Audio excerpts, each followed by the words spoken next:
untuk diri. Buai sukan aku mongko negara nyatane kowe kalah. 12 tahun kowe sadurunge lakoni dadi wong buangan urip ana tengah alas kamoko.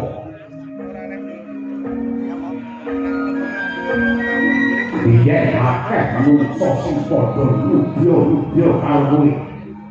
Ngaji-aji karo Pandhawa. Ngurmati karo anak Pandhu.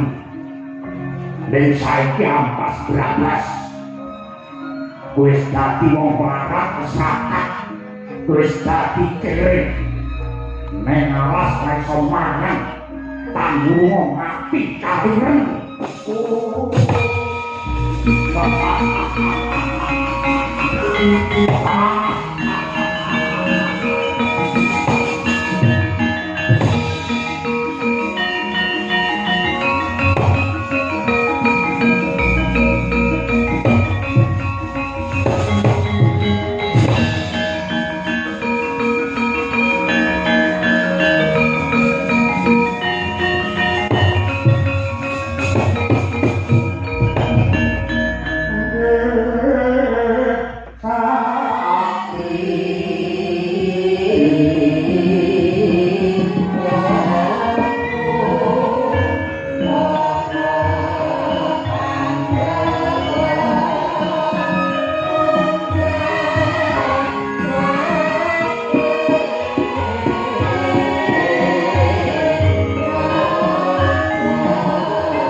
Ora ana nami ketunya lakon kang wis lakon.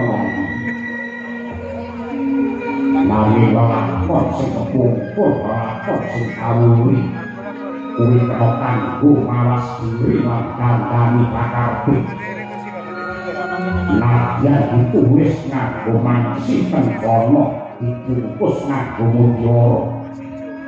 Sing jenenge wong ngadu apa nek nganggo kuat. Kuwi dosa sing gedhe karo Wadana Ayu Umma Putrami Rahmamara Tani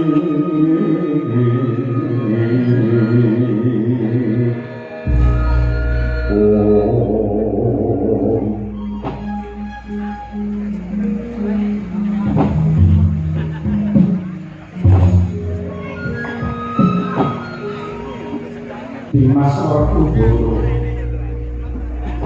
dadi dina iki siap dilupukake marang Puntadewa merga Pandhawa kabeh dadi korban. Pandhawa dadi wong alasan ana wana kang nyuka kene. Yen kanthi siap nganggep Puntadewa iki dosa lan luput.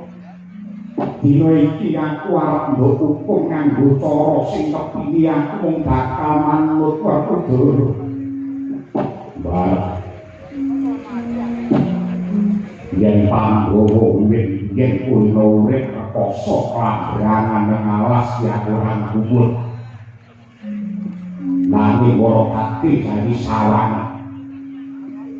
Kakanggo Ratu Drupadi panjenengane kae putra putrine Narendra wiwit cilik urip mulya ning merga nuruti mungkare nafsumu saiki dadi wong pokok limat lan guru sawangan kakanggo Drupadi erek maneh yuri modal mati berwajur apine nalika dicambak rambute diwirang-wirangke karo Dursasana ana sajroning pasamuan nalika sesukan dadi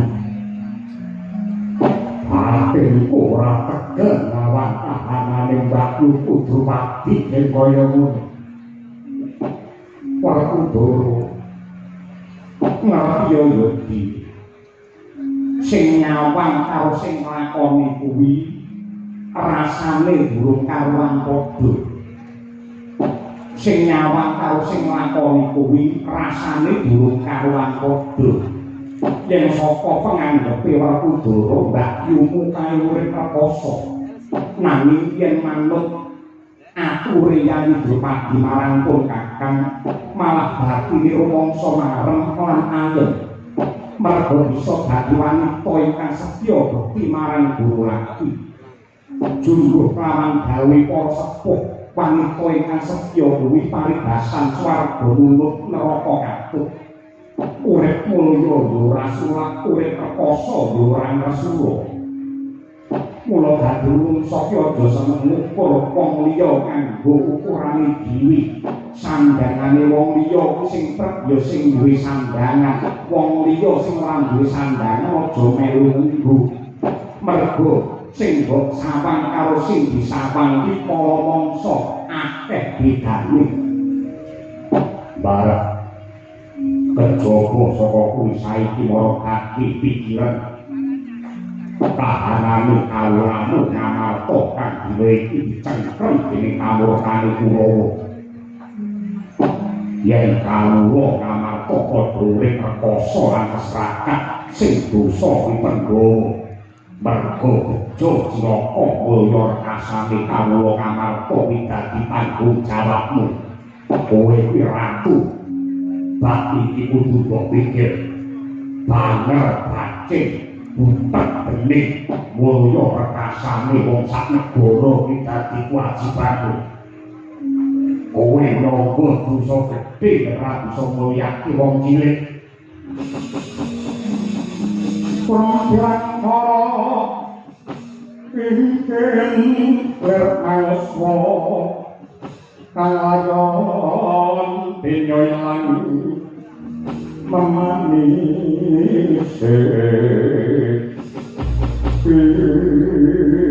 Pakudara aja banget-bangetan yen diwak-diwakake karo Kuntabini aja nduk anggap lamun aku iki wong resik Kuntadewa iki wong suci aku iki uga titahe pangeran ingkang awujud manungsa sing mesti kadunungan luput dosa lan lali sing kabeh mau pancen dadi sandangane hitah nadyan kok manungsa kuwi mesti gendong keluputan lan bedosan nanging manungsa sing apik kuwi mesti gelem ngawas diri dandani pakarti banjur mertobat kanthi tumemen lair kandas tekan batine aku yo rumangsan yen aku iki dadi punjere keluputan mula ing alas kamyapa iki aku ewang ana ngesok lan sujud marang purbane Hyang Agung supaya Kuntadewa kok pangapura yo Dewa Dewi yen pancen Kuntadewa iki ndok anggep pamawa lan wisa ingkang kebak dosa sing dadi jalaran kasangsarane Pandhawa lan kawula sak negara ngamarta aku lila nampa pidana mara kaki kuku pancantaka pitancep mara jantungku Werkudara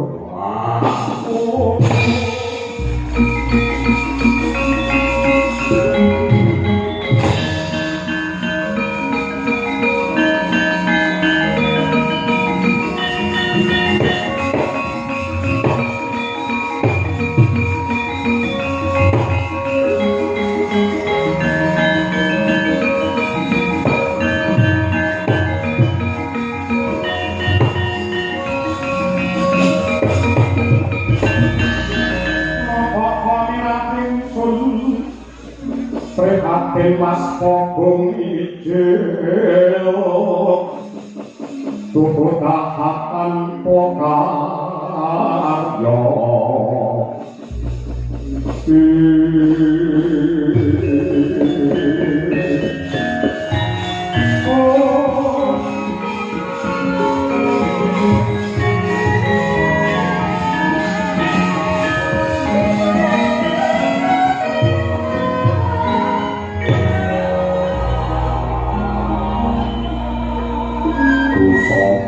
sing dak indung yen nampi batu goro teko mentolo karo kowe bareng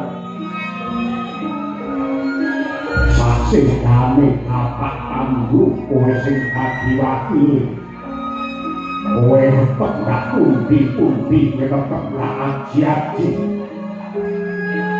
yen ana ucape Werkudara sing suka akalan kasar aku njaluk ngapura uripku iki saputuhe mung kanggo mayungi karemamu bareng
Pasewakan agung negara mesti ngomong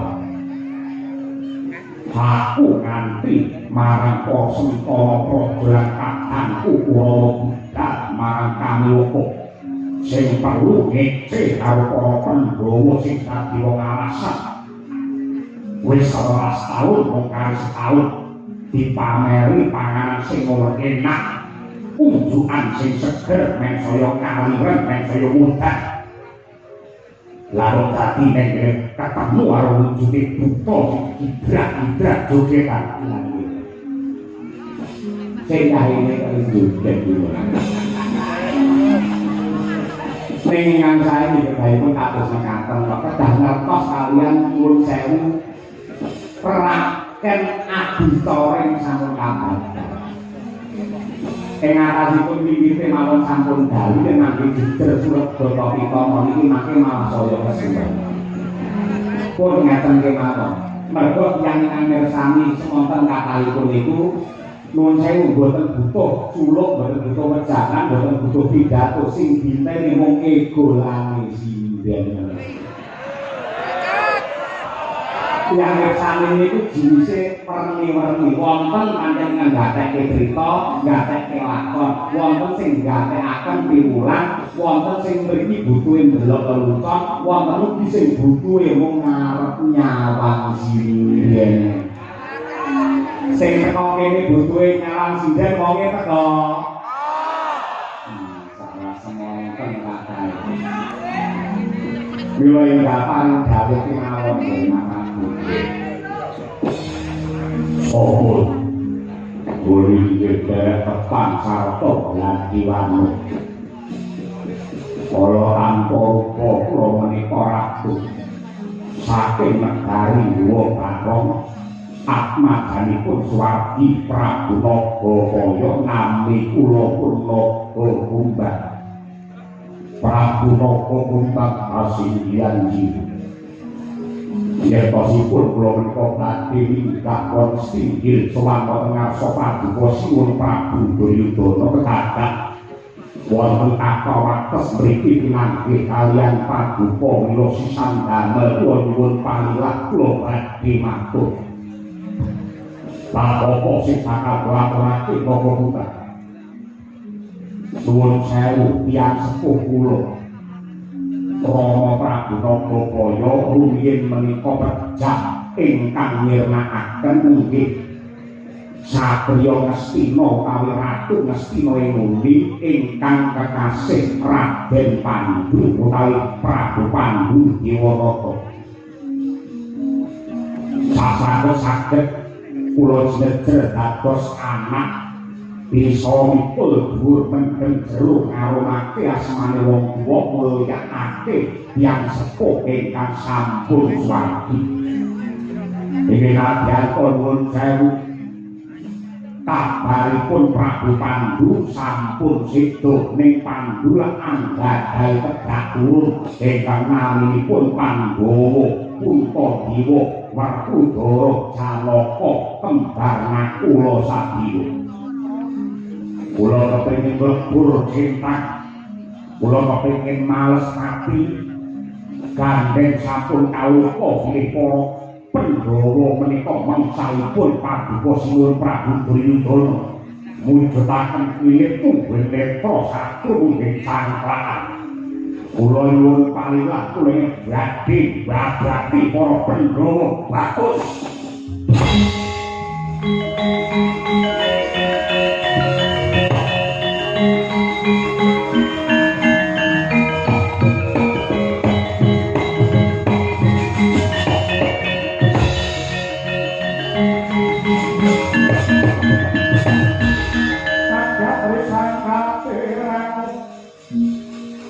Rinangka pinempet tempet dosangat nameng kawono yo situk kangwan ape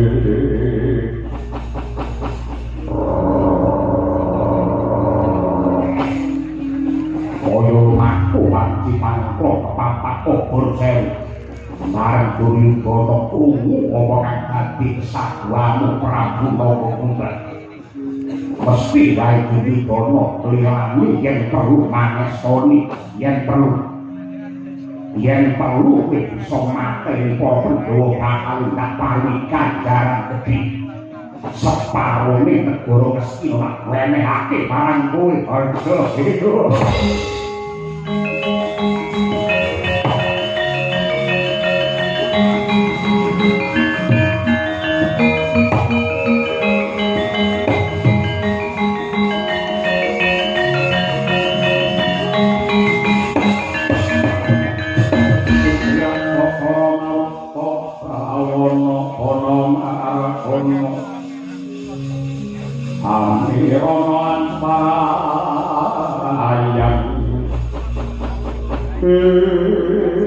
Aturaken panuwun kang tanpa pamitan. Dewa Duka badhe paring sih nugroho dumateng Nagakumbang ingkang agungipun kados mekaten. Malah ripalungguhan samangke daya-daya kula nyuwun pamit. Kabar mebar warta ripalungguhan samangke para Pandhawa nampi paukuman Paduka. Mergo kalah kesukan dadi mapan wonten ing wana Kamyupa.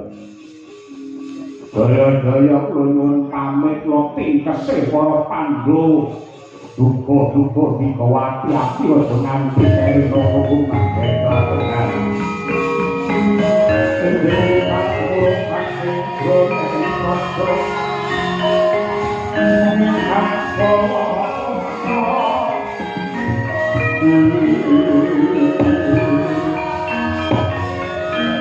Aku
marang Prabu Purwati.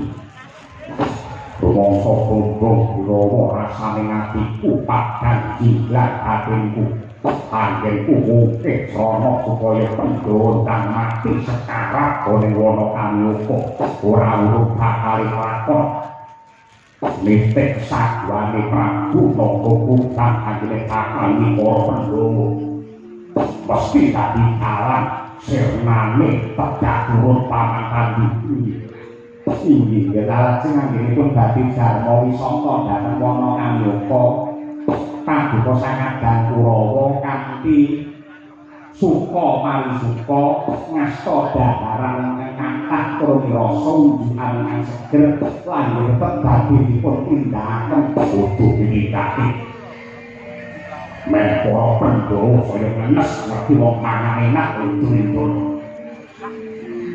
Nuwun sewu nggih, nuwun sewu. Pasipun kula menika tiyang sepuh, wajiban kula menika caos timut dhumateng nuwun sewu anak Prabu Sakadhan Warasata Kurawa. Mbok nggih sampun. Boten menika paduka mila sila-sila dhumateng para Pandhawa. Kawontenanipun Pandhawa sak mangke menika sampun wujudaken balingan saking sanget sengsara sanget. Para dewa kalbadhe dipun paekaya kados mekaten menika nuwun sewu napa mboten ngersakaken. Badhe jenenge musuh mesakun iki tetep badhe damel Pandhawa kanggo alon-alon. Nggih monggo menawi mekaten kula namung caos kemot. Lan lampane kababar menika mesti kemawon badhe kinarya kaca benggala tumrap lampahan ingkang dipun pirsani dening jagat saisinipun nggih.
kaliwus krasa surayaka kaya kumbang singa ragil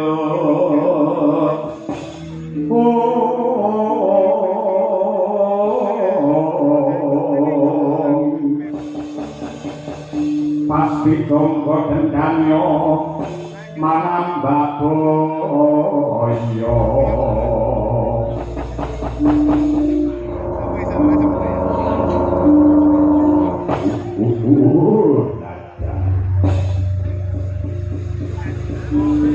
wadya kala negara gua bareng meninggikan sinuwun kaliman semadog dawuh inggih sinuwun wonten dawuh apa to darunane yadok nak awe cegak saya tak raketake ana kewajiban lan jejiban sing kudu sanggup Loko kumbang was angkuk malah saka Ratu Mestina Prabu Duryudana kengku bakal ngokok kepiye pendho kula kaman ana ing palungguhan iki aja wedi kangelan tetapno prawadya balasya ing kiri sawetara ati budak marang wana kamyoko Sonji boten sepuh saking dawuh kapanipun bidal binjang nopo Nadyan to sambung berkolok limpah rambatan budak bidal